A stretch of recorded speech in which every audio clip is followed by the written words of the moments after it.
Hey everyone. I didn't mean to put that on, but here it is. I didn't know I could do that. So, welcome to the bottom of these stairs. So to talk about the four or the topics we'd kind of taken away from each unit, I wanted to start at the end. And there's my cat. And I thought that Christian worldview was one of the biggest takeaways for me, because as I really haven't grown up super Christian, I thought that to kind of see the definition put out in the lesson and to really like understand it literally, what it means and stuff, was pretty powerful. And now I can better understand it and how it may apply in all the different cultures and places I may take it. But I think it's an important foundation for, all types of community and stuff. So yeah, so that was really cool to learn about, especially like the definition and stuff, and it's something I will try to share and put that message forward because I think it's pretty important, whether it's Christian or not, just having a worldview and some kind of basis. I don't know. I thought that was interesting.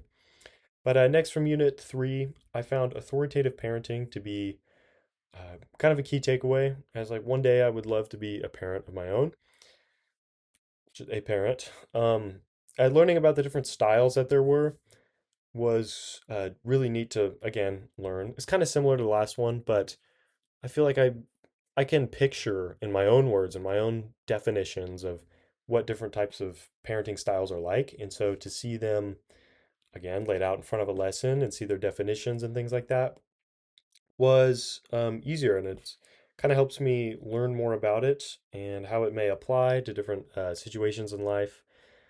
And obviously, authoritative parenting seems like the like good parenting, just big blanket statement.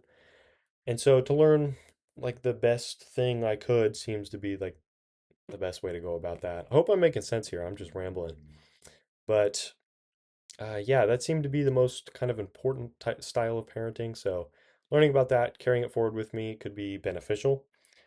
And then moving on to Unit 2, I chose the different types of aggression. I found just all of them to be unique and fascinating, but I would say the proactive aggression, where using aggression to solve a problem, is the one that stood out to me the most. And that's mostly because in the summers, for like a few weeks at a time, I'm a camp counselor. And so I'm dealing with very little kids all the time, and they love to get angry at each other.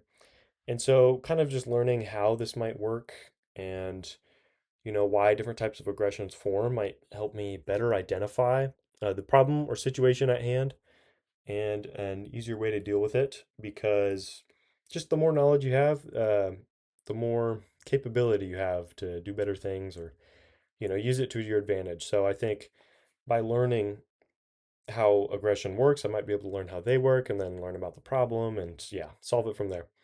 So I thought that was important. And then from Unit 1, in my own personal life, I think coping strategies like the emotion focused coping was stood out to me a little bit, because when I'm very focused in something or determined, it's really easy to just ignore the rest of things, shove other things under the rug, and like get something done. But with emotion focused coping, I tend to do that less. So I think opening my eye and mind up to that more could lead to results in their own way and beneficial aspects. But I thought that was important, something I can improve more on. And so yeah, those are the four I chose. Thanks for being here, and yeah.